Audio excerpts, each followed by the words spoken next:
Oh, what? Oh, I'm just waking up for the first time with just like such conveniently placed lighting and my legs aren't exposed. Oh, whoa, what? Seriously, when you guys do those like day in the life things, getting a camera set up to make it look like you just woke up, does that not feel super cringy to you? Even doing this little fucking skit just now, I hated that. I don't even know if it's gonna make it in the video. I fucking hate you guys. Anyway, we're gonna hit a push day today.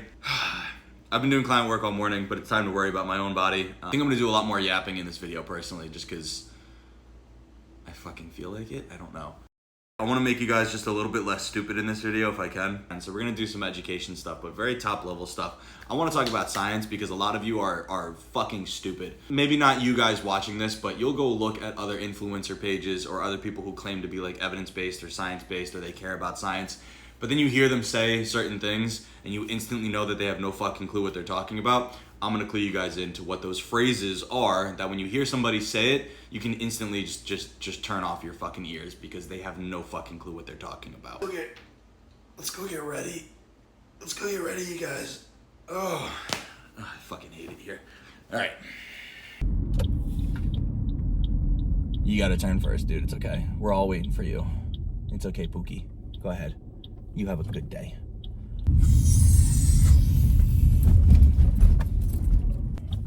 I go. My turn. So funny enough, back there I have another case of Ecovision energy drinks. But I promise I'm going to teach you guys about science in just a second. But unironically, when I say I'm going to spend my fucking money on something, I genuinely do mean it because I go through it quicker than a company could send it to me. So when I say that I like something and I spend my money on it, I'm being fucking serious. I don't know if other influencers are. It does feel like they're being disingenuous a lot of the times. And they're saying like, this is my favorite pre-workout. This is my favorite energy drink. This is my favorite fucking protein waffle, whatever. Feels very disingenuous when a lot of them say it. I don't know if they're being serious and they just have like that social media voice, so it sounds unreliable. But genuinely, speed bump. I spend a lot of fucking money on energy drinks because I have like one a day. They come in like a little fucking 12 pack. It takes less than 2 weeks to go through them. So, all right, anyway, science. Yeah, we're gonna talk about science today. Stop fucking yapping, Jesus. Scientific literacy seems to be something that's extremely important nowadays because now more than ever we have people incorrectly using science as just kind of like a marketing ploy. All through the 2000s and the 2010s, we had just people saying whatever the fuck they wanted on social media, especially in the fitness space. If you showed up with good abs and a little bit of a muscular physique, you could kind of just say whatever the fuck you wanted and you could sell whatever program or book or fucking supplement that you wanted because people are just gonna see your abs and run with it. People got smarter than that though, thankfully. And they realized that, oh, this guy just looks good, right? He might not actually know what he's saying. Then in the world of fitness, we had this giant boom of evidence-based influencers or science-based influencers who started giving out like really good educational content. Maybe some of them didn't have the best physiques, but it didn't matter to the audience because they knew that they were being fed like good information that was backed by science. Once the original grifters caught on to the fact that, oh, people care about science nowadays, so I can't just show up with my abs and have that be enough for my marketing. I have to pretend to use science now. So they do this thing where they're like, research shows, but then they don't show any fucking research. Or they're talking about one study of 7 people. That's just dog shit, right? And you'll see a lot of influencers doing this, but then the same influencers don't like science because it goes against what they want to sell you, right? Science says that your stupid deep loading powder is utter garbage, but they have to sell it to you and they want to use science, so it seems like they're being reliable. So the same influencers will do this thing where they say research shows, but then like one video later, they're like, you can't trust the scientists because bleh. It's utter horseshit. I hate it so fucking much. It's so hypocritical. It's so fucking disingenuous. It's so obvious to somebody like me who has to do science in their regular day-to-day job. So in this video, I wanted to go over some of those like key phrases that I hear that just lets me know immediately that you're a fucking moron and you're just using science as like your cute little marketing thing. It's not because you actually care about science or research. So what does this actually look like in practice? What are people doing to try and convince you that they're smarter than they really are? One thing that pisses me off to no end is when people are like, oh, but like science is always changing. You know, like scientists are always disproving themselves. Whoa! Oh, I hate you. It's not true. It's not true. First of all, the phrase like science is always changing kind of fucking pisses me off because like semantically it's not true. Science isn't like a collection of facts like we colloquially refer to it as. Science is a process that a professional goes through in order to discover truth about the world, whatever part of the world you study, be it physics or biology or fitness, nutrition, whatever. The people who are like, science is always changing, they just read headlines. Because headlines have to sound fun and interesting. They have to do that thing where they say like, scientists have to completely rethink the way. I read a lot of physics literature because that's what I studied back in college. And a lot of the articles that come out about like new physics research say things like, scientists have to completely rethink the Big Bang, or scientists might have been completely wrong about the universe. And they have to do that because that's the only way that you get a layman to read those articles. Because then when you actually go read the articles or you go read the paper that was published, it's usually something really, really uninteresting, or they have to do a lot of deep diving into the actual physics of like particle physics or whatever in order to get you to understand that what they're really just saying is like, oh, they're not completely rethinking everything. Their timeline was off by like a little bit. And like it's usually super uninteresting, but in order for these people who write these articles to try and get laymen's to click on it and read it so that they can get paid, you have to make the title sound way more grabby. And then of course on social media, only headlines get reposted. You get just like a screenshot on Twitter of the headline and people just make their own conclusions. It sucks and I fucking hate it. The people who just use those headlines to form their scientific understanding are the ones who end up saying, well, science is always changing, scientists are always disproving themselves. It's not true. If you just read headlines, that might be what you think, but it's just not true. Normally what happens in the world of science is we observe something, we see it happen, we're like, that's really fucking cool, I really want to understand what's happening there, or I want to be able to describe it in great detail, right? I want to be able to do the math behind it. So they do a bunch of research, they do their best to fully understand the mechanisms about the thing that they just observed, and then they come out with a conclusion. With enough research that happens, and varying opinions, and a bunch of different experiments, eventually you come upon whatever the truth or the mechanism behind the thing that you observed is, right? Ugh, my fucking camera's getting all fucky. So let's use some concepts in like health and nutrition to help us understand what I mean. I'm sorry, I had to fix my fucking camera real quick. So let's talk about protein consumption as a way to illustrate what I'm talking about here. We have this very basic understanding that protein is a macronutrient that is useful for your body. That's not a controversial opinion. It might be for some fucking people because I've seen some absolute nut jobs out there. But we know that to be kind of like scientific truth. That's super broad, super basic. We don't get into details about how much or anything like that. That's a scientific concept that we developed very, very long ago, right? This is ancient knowledge as far as like nutrition is concerned, okay? But now what do we need to do? We need to build off of that, and we need to use science to build off of that. Okay, but now we know that it's useful, but now we need to know, like, where do we get it from? To what extent is it useful? Can it be harmful in some circumstances? And if it's useful, how much do we need to eat of it, right? This is all stuff that we need to figure out still. Their statement is still true, but there's still more to be discovered about it. And we can do some more science and some more research, and we can find out that, okay, that's still a true statement, that protein is a useful macronutrient. But we find out that if somebody has a pre-existing kidney disease, maybe their protein consumption needs to be way different than the healthy human being. So if we're talking about a normal, healthy human being, what's the recommended daily intake of protein that we should give that person? And we do a bunch of science, research, and we find out a good number for them. Now, we can refine that further and say that, all right, we know that that's for just like the normal, healthy person to kind of consume to make sure that they don't waste away. Great. What about people who work out? What about people who want to maximize the amount of muscle that they're putting on their body, or how strong that they want to get? Those people probably need a little bit more protein. It's still objectively true. The first thing that I said, that protein is useful for all people, it's still objectively true that people with a pre-existing kidney disease should probably eat less protein. It's still objectively true that the average healthy human being should have a recommended daily intake of protein of whatever that low number is. That's all still true. But we can still build off of it and say that somebody who works out and is healthy and wants to maximize muscle protein synthesis should be eating way more protein, right? These are all true statements that have to build off of each other.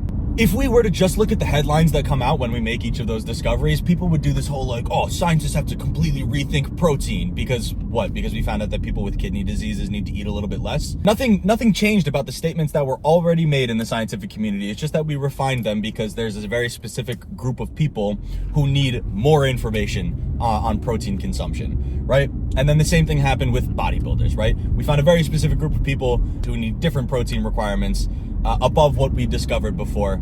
And this happens in everything, right? This happens in kind of every single facet of science because that's how science works, right? You make a model for whatever you observed, and then you refine that model when you find out new information, right? Like I said, I like physics. So for those of you who like to geek out, here's a really good example for you. Gravity, right? Gravity is a thing that we've kind of known about for fucking ever. So we have this like fucking goody two shoes, Newton, sitting under a tree, apple falls on his head. Great, gravity, boom, just like that. Not really, I'm simplifying it for the story. All right, gravity, it's this thing that pulls shit down to earth. Things fall down to earth. Gravity, cool, we understand it. Hold the fucking phone. Somebody really fucking smart thinks about that for a little bit longer, does a bunch more math, makes a bunch more observations, does a bunch more science and research, and finds out gravity's not that simple. It is that simple if you're a person on Earth who doesn't plan on leaving or thinking about anything outside of Earth, which is most of us. Then you can just think of gravity as like, yeah, thing fall down. That's fine. That's still an objectively true statement here on Earth, but we need to refine that model now to expand beyond just Earth, right? And now we have gravity on the understanding of like a solar system. And we have things that orbit different planetary bodies. Different planetary bodies have attractive forces due to gravity, and they vary by the amount of mass that they have, blah, blah, blah. Cool, we understand gravity a little bit better. Hold the fucking phone though. Somebody even smarter comes along and says, wait a damn minute. This actually gets way more complicated and way more cool because we have celestial bodies like black holes that do a bunch of funky stuff to the gravity around them. So now we need to understand this a little bit better.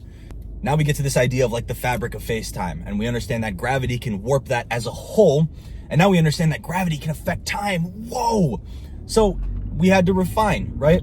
Now we have this like super complicated, really detailed understanding of how gravity works on like a universal scale. Whoa, how interesting. That does not change the objective truth that here on Earth, gravity makes things fall down. That's still true.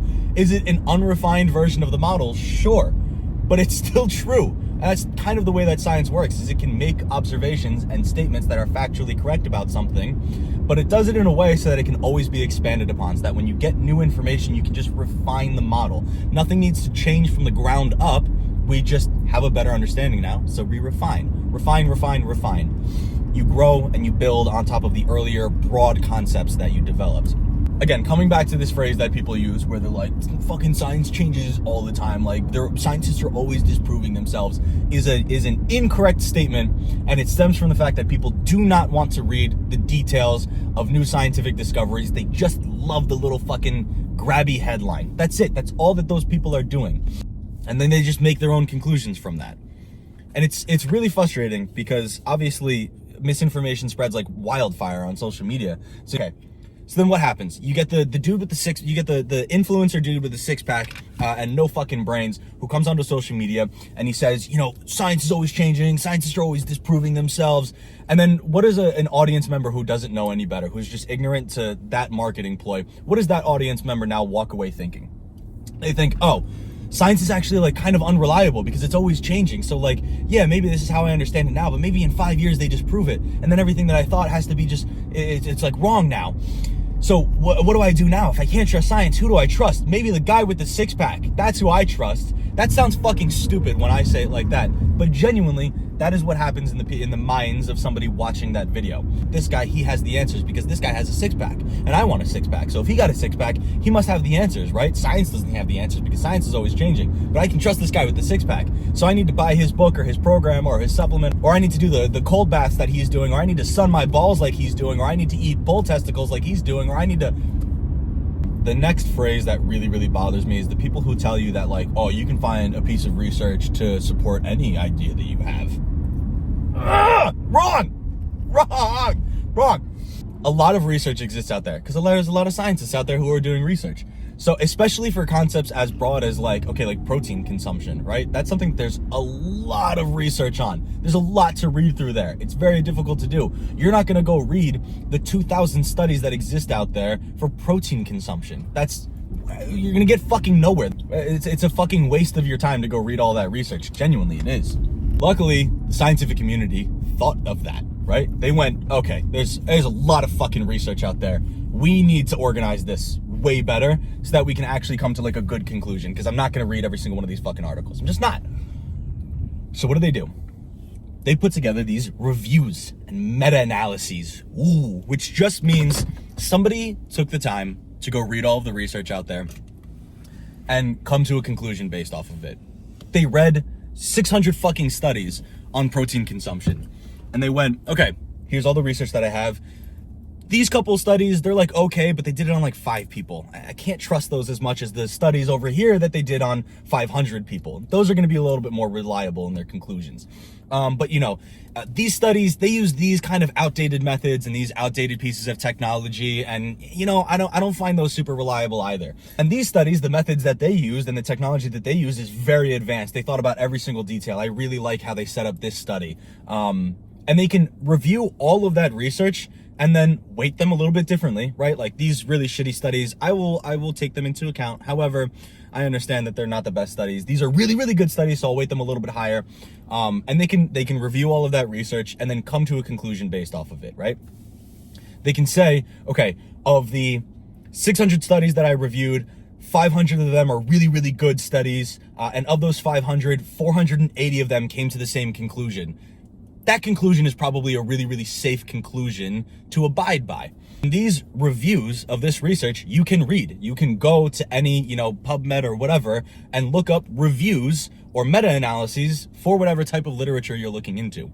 Again, when it comes to something like protein consumption or like cardiovascular health or endurance or whatever, there's a lot of research that exists out there. So those meta-analyses and those reviews are extensive, and you can read a lot and get a lot of information out of those reviews without actually having to go read 600 fucking different articles about consuming protein. So when I hear somebody say like, oh, you can find a piece of literature to support any of your ideas, that might be true for you because you're an idiot. Because what they'll do is they found that one shitty study that used 5 people and outdated methods and came to a conclusion that fucking nobody else did. And then they're going to look at that study and go, look, I found a study that said something different, right? So like, you can't trust any of this stuff, man. It all says something different. That's not true. It's not true. You're just dumb, and you're not doing your due diligence of looking at the entire scientific body of evidence. You're just cherry picking one thing and then using that as a basis for your opinion on all things. It sucks and it's stupid and I fucking hate it.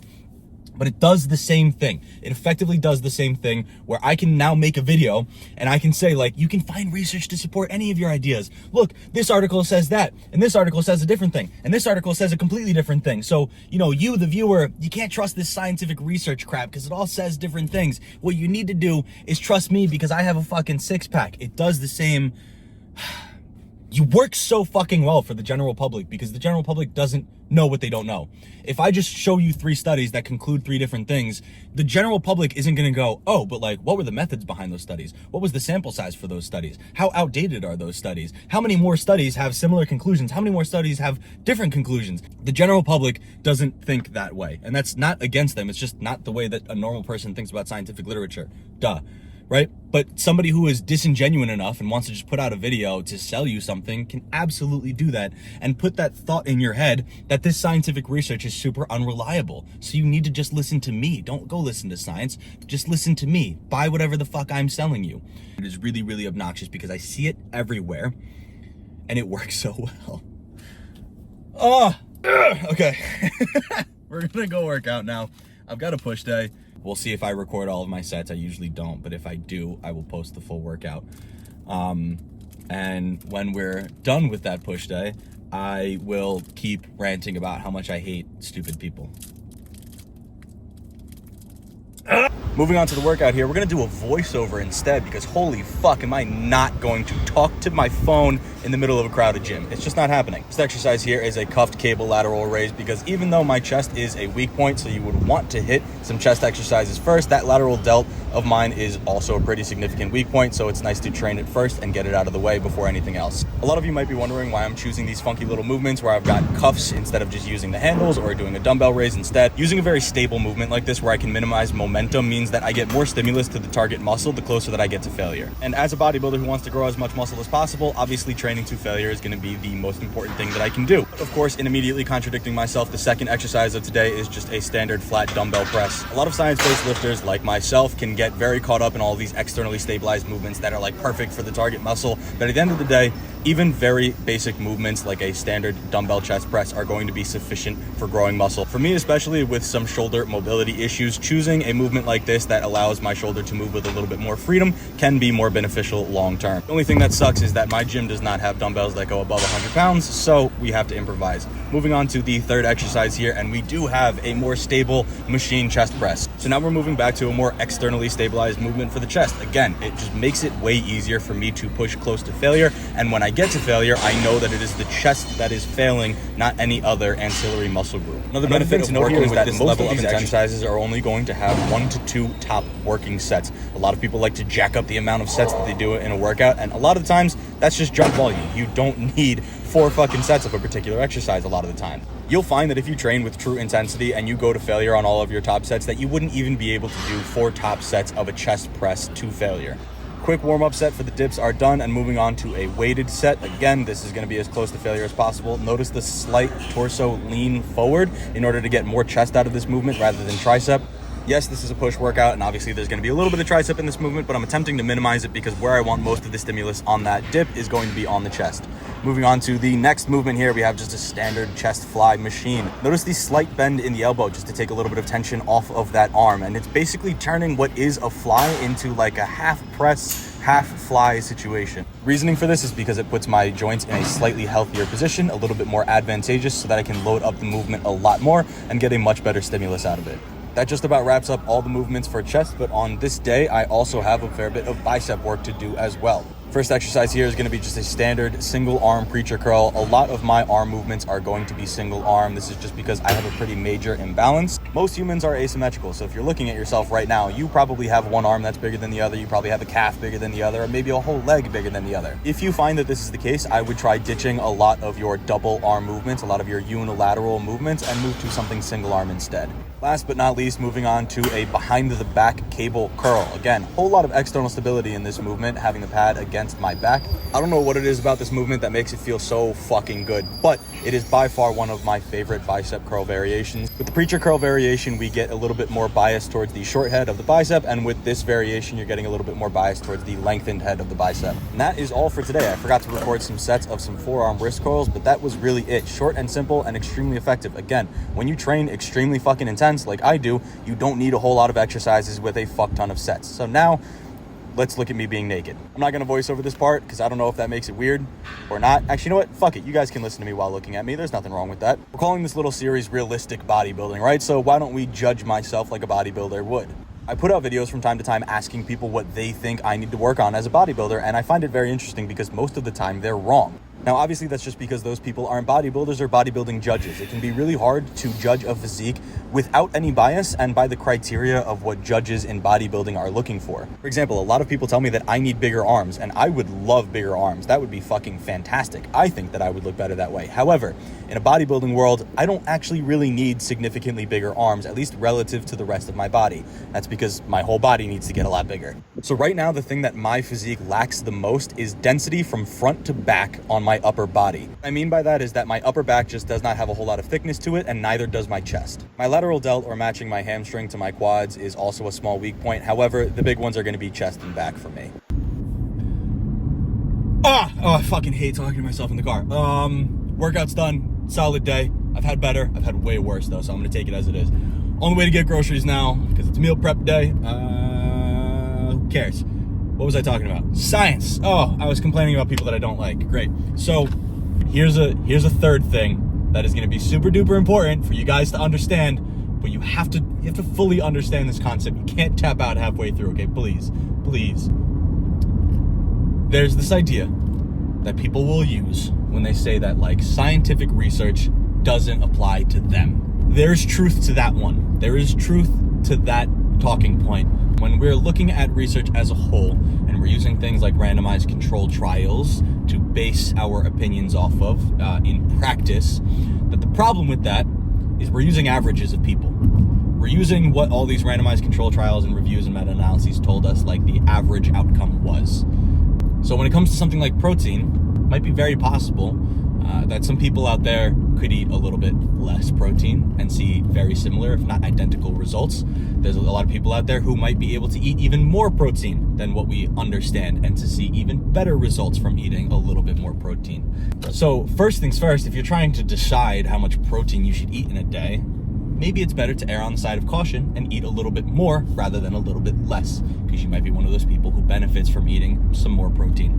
As a personal trainer, as a coach, as somebody who helps people with their nutrition, I have to be cognizant of the fact that whatever number the research spit out is not exact to every single case. It's not that the number doesn't apply to every single human because we all have the same biology. It just means that there's some finer details that we might be missing out on here, especially in the world of something like bodybuilding, especially enhanced bodybuilding, where we're pumping ourselves with a bunch of other stuff that might affect our biology to a large enough degree that something like protein consumption has to be a little bit different for us. So when I'm working with a client, maybe on paper, based on the research, they need to eat 200 grams of protein. Maybe I actually program 220 grams for them. There could be a slew of different reasons for that. Maybe we're like really deep in a bulk and just a little bit of extra protein during the day is like gonna be enjoyable for him, right? Or her. Maybe they just want to eat a little bit more fucking beef. Who cares? Fine, yeah, we have the calories to do it. Have a little bit more protein. Who cares? Or maybe it's just a safety net, right? Maybe I don't know, right? Maybe this kid's just a genetic fucking phenom, and so I want to give him just a little bit of extra protein just in case he responds really well to it. There's a couple different factors that I might roll up into this daily protein intake for this one specific person. It doesn't discount the research. It's what I used to base my practice off of, but I might have to skew it a little bit just because in an individual circumstance for a single person, this research might apply a little bit differently. So there's some truth to saying that like, oh, the research doesn't apply to me, right? Like I'm just like a niche example. There's some truth to that. You can't throw out the research entirely though. You still have to use it because it's objectively true to formulate your practice, right? If you want to be evidence-based, you want to be science-based, then use it. Use it to base your opinions off of. And then when you head into those areas that are super niche, like a single client who's a bodybuilder, who's 200 fucking pounds at 8% body fat, now you need to make some judgment calls. Yeah, you need to use your opinion based on things like experience, based on how you understand the mechanisms behind this research and this literature. You need to use all those extra little things to take that research and make it applicable to a single person in a niche, however you pronounce it, environment. But I hesitate to try to get that point across to people because as soon as I say that like, oh, there's some merit to saying that research doesn't apply to the individual, they want to run with that and say like, oh, I can just discount science altogether. And anytime somebody tells me something from the scientific community, I could just say like, oh, well, I'm just built different, bro. Fuck you. Ugh, sorry, that's a little too aggressive. Anyway, I'm gonna go get some more groceries. I'll think about what I want to yell at you guys about afterward, I guess. Or maybe I'll just cut this here. Maybe I don't want to keep talking to you guys. I don't fucking know. Yeah, you know what? It's kind of late in the day. I had a really late start this morning because I woke up and immediately started to do like some client work and check-ins. So something that I talk to my clients a lot about is this whole idea of like in theory versus in practice, right? They might ask me a question about hypertrophy or resistance profiles. They might ask me about like optimal exercise selection or sequencing or all this good stuff. And they're really, really interesting topics. And I love to talk about the science behind them. That's usually what they're interested in. They want to understand all of the little details of these technical fucking things. And that's great. However, in a practical application, some of these details just get completely washed out by what makes sense for the individual to do. I have this perfect fucking workout for you. The exercises are all fucking selected perfectly and optimally, and the sequencing of it is all excellent. I have it down fucking perfect. Every little tiny detail of this program has been planned out for you. But like, oh shit, he doesn't have a pendulum squat at his gym. You know, he's going to the gym after work, so every time he's there, it's like really, really busy, and he like never has a Smith machine available for him. So he has to sit there and wait like 20 minutes for it to be available. That sucks. So maybe it doesn't make sense to use that. Fuck, what do I do now? My perfect optimal split with every detail planned out doesn't work anymore because the fucking machinery isn't available for him. Now what do I need to do? I need to program something way more practical for this fucking client. Duh. So it's great to think about these things, like what would be the perfect fucking diet for this person, which is another perfect example. Like I get a lot of clients who aren't necessarily bodybuilders or want to compete. I get a lot of clients who are just like looking for weight loss. I've had a few people come to me at like 300 pounds and need to drop a lot of weight. You know, these are people who obviously are struggling with their diet. I've had people before who like eat fast food a lot throughout the week. So again, I can hand you this like perfect diet. It's like, it's excellently crafted. I've worried about all your micronutrients. I've worried about the timing of every single meal. I've picked your foods like so perfectly. You have the perfect fiber intake and everything. Oh my God, it's excellent. And then I hand it to them and they don't fucking follow it. Duh, somebody who is struggling with food and with weight is not gonna follow my fucking picture perfect diet plan. Duh, no shit. It's gonna be really hard to go from eating fast food and all this yummy shit all the time to this like fucking diet with a bunch of just like beef and fish and eggs and rice and potatoes and whatever the fuck. They don't wanna eat that shit. They want a fucking Big Mac, and I do too. So now what do? I can't use this optimal fucking diet anymore. I gotta put in some yummy shit. I gotta put in some fast food and some cheat meals every once in a while. I gotta put in some fucking snacks and some desserts here and there so that they actually fucking follow the plan, so that they actually see some weight loss results. And then maybe in a couple months when that's gone really good and they've reestablished like this baseline of not eating fucking junk and fast food all the time, but just some of the time, then we refine it again. Then we go from like eating fast food some of the time to less some of the time, more rarely, whatever. Is that optimal? Oh no, it's not. If you give me just like some basic metrics, right? Age, height, weight, sex, target weight or like goal, and food allergies, I could write you the perfect fucking diet plan right the fuck now. And it would be relatively easy to do.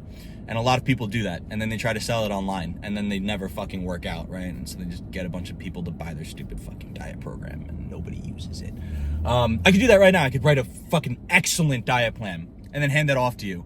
But then what did that not consider? You have a day job? Are you gonna be able to cook all this food like on the fly? Does this food make sense for you to carry with you in like a little fucking bag to work?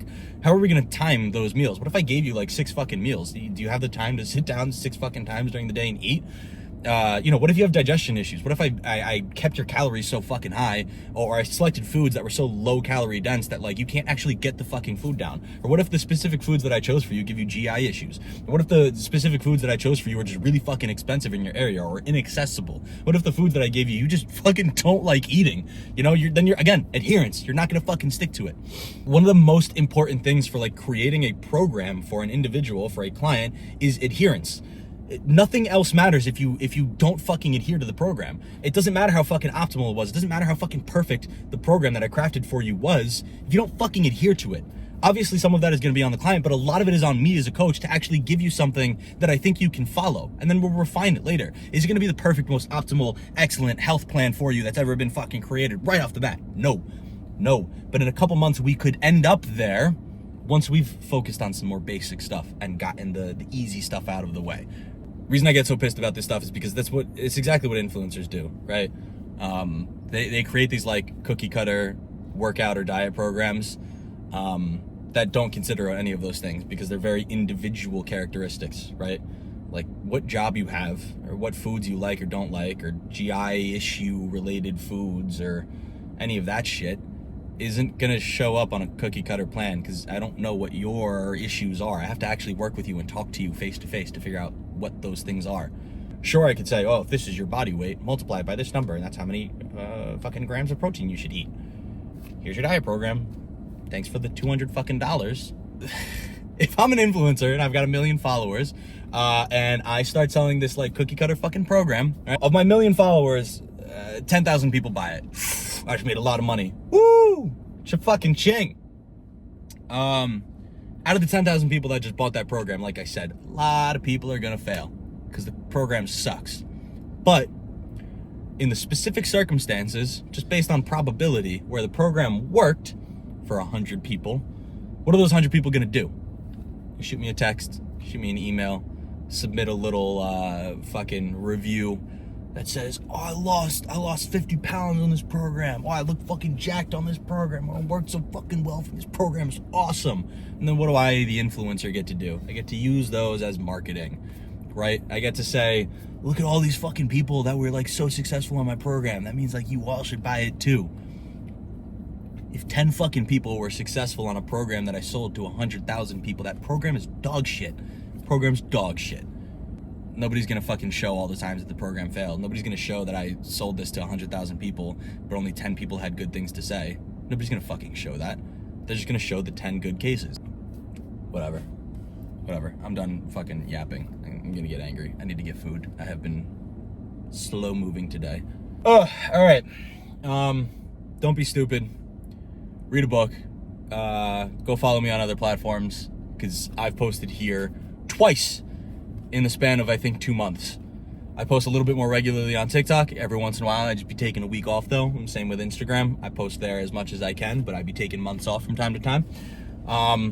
If you guys bug me enough though, I'll try to be more regular. If you guys tell me what you want, yeah, go fucking follow me on TikTok and Instagram or wherever else. Leave some hate comments. Make my day, you know. And in your free time, read a book or some science.